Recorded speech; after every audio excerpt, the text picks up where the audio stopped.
So this is Brian Levy, and this is Rhonda, and we are here to present a proposal of some different items that you may want to focus on to ensure that you gain the benefits that you want from your Agile transformations. What we've noticed is that in the realm of Agile Portfolio Management, people are focusing on planning and governance. And that planning and governance focus has not translated into the business benefits that they hope to achieve through their Agile transformations. So we like to actually discuss why and some different focus areas that are sure to make the most excellent realizations of your investments in Agile. So starting off, I'd like to discuss the execution trap. And this is an article that I read in the Harvard Business Review about a decade ago. And I'm going to read it off the screen. Quote, "The trouble is, Diamond and Bossidy's doctrine that execution is the key to a strategy's success is as flawed as it is popular. Unfortunately, this is exactly what often happens when people are trying to understand why their strategy is failing, especially when consulting companies are involved. If we think about it, we must accept that the only strategy that can legitimately be called brilliant is one whose results are exemplary. A strategy that fails to produce a great outcome is simply a failure." And I believe what Roger is actually trying to relay in this article is that we have this theory that you can have a great strategy, but the people that executed it just didn't do a great job of executing it. And therefore, the strategy was brilliant, but the execution was flawed, and that's why the organization was not successful. And what we want to actually propose to you is that the strategy needs to encompass the skill sets and core competencies of the organization and the resources that that organization has available to it. And if the strategy is based off of that, you should actually only form a strategy that can be executed properly. And therefore, if the strategy is a bad one, you'll know it because the results are going to be bad. And if the strategy is good, you'll know it because the results are good. What we're saying is that the only way to know if your strategy is good is really to judge the strategy by the outcomes, by the results that your organization is achieving. And with that, I'm going to turn this over to Rhonda to get a little bit more in depth. Yeah, Brian, so many of the organizations that we're talking to have made huge investments into their Agile transformations. They might even be multiple years into their Agile transformations.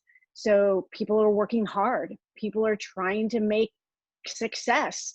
And there's been a ton of money spent to make their Agile transformation successful. And yet we're still hearing that leadership is still not seeing the results they really desired with these transformations. And they're wondering why. They're scratching their head. People have worked hard. People have tried to do the right thing, and they're still not seeing it. Why? Well, what we're going to be sharing here are some different approaches and techniques that you and I have been using with our clients and organizations that we've been working with that change the way we look at portfolio management, that will actually get people focused on getting those outcomes they really desire. So let's take a look at those. All right. Whoops. There we go. So the first one on our list is focus on portfolio management, which is value stream management plus alignment. And what we mean by this is that portfolio management traditionally looks at taking the strategy and translating it into a way that we can actually view our execution. It's that link between the two. And encompassing inside of that, what you really want to make sure is not only do you have the alignment, but also that you're doing the things that you need to do to manage all the pieces in between and manage them in a way that achieves the outcome.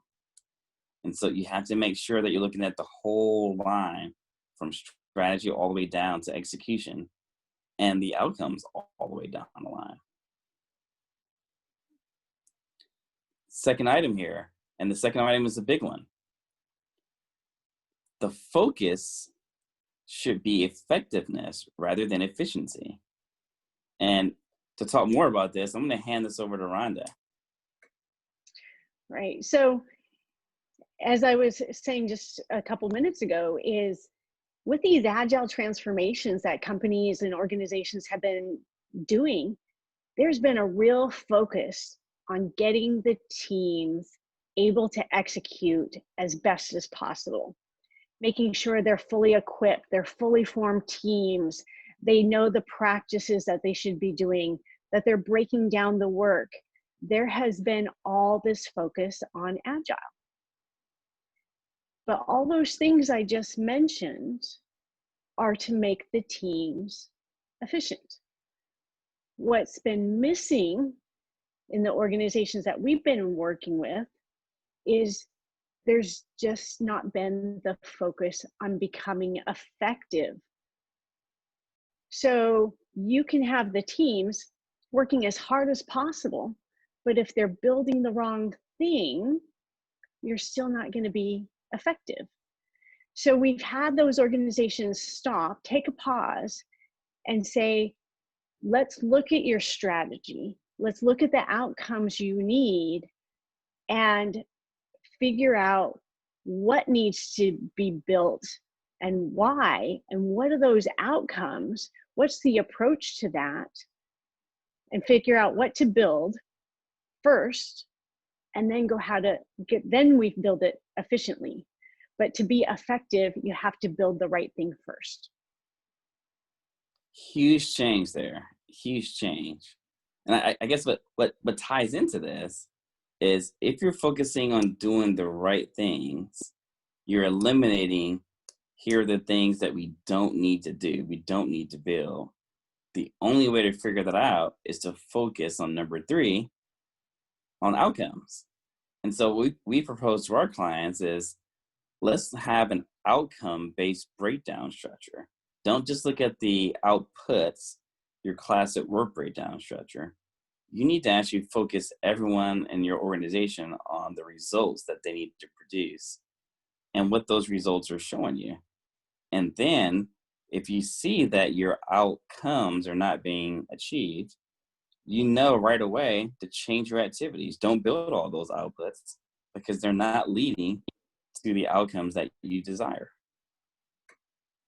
Right. Yep. Which gets us into the next one, the use of the scientific method, where you have some outcomes that you want, but the approach that you're taking to get those outcomes are based on incomplete information. You've come up with an approach based on the information you have. And so now what we do is we go back to our 7th grade science class and remember the scientific method, where we come up with a hypothesis.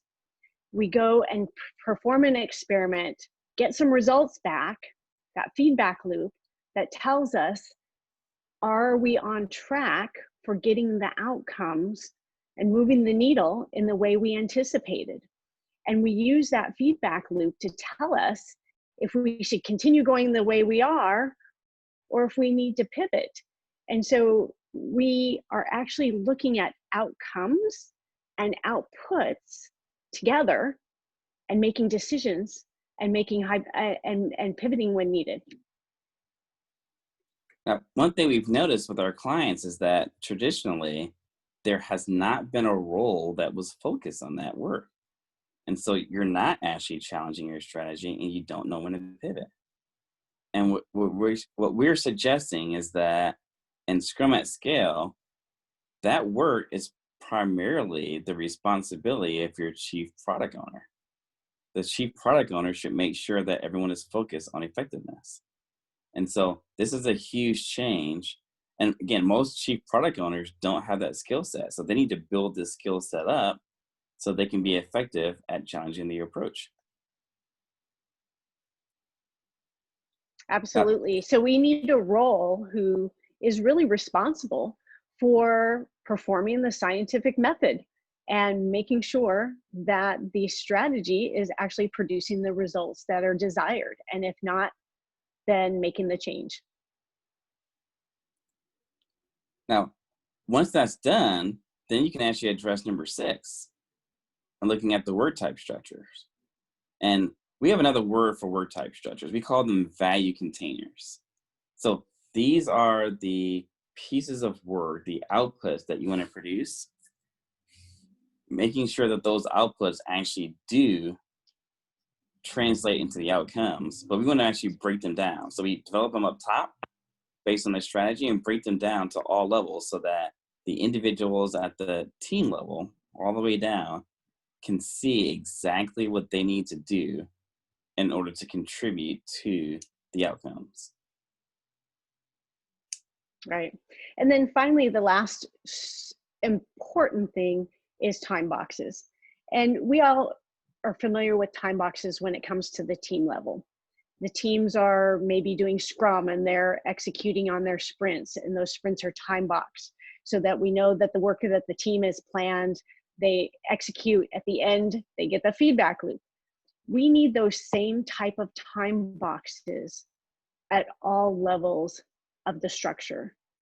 And what this does is it forces us to stop at the end of those time boxes and make sure we've looked at those results, we've looked at the outputs, we've tied them to the outcomes, and we're making decisions on a regular basis based on those on that data. And the time boxes forces that decision making to happen. And without that decision making and that discipline to make it happen, you may continue down the wrong path for too long, and which is waste. And so we introduce with our clients, with our organizations that we work with, a time box structure at all levels. Now, again, implementing these 7 different techniques in our approach, they've led to many successes.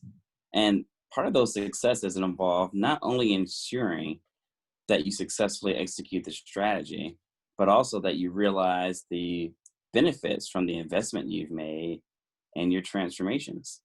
And so what we like to do is we're going to end this video now, but have some subsequent videos that go in depth in each one of these topics so that you have a greater understanding and that you can actually carry it out in your organizations. That's right, Brian. Looking forward to it.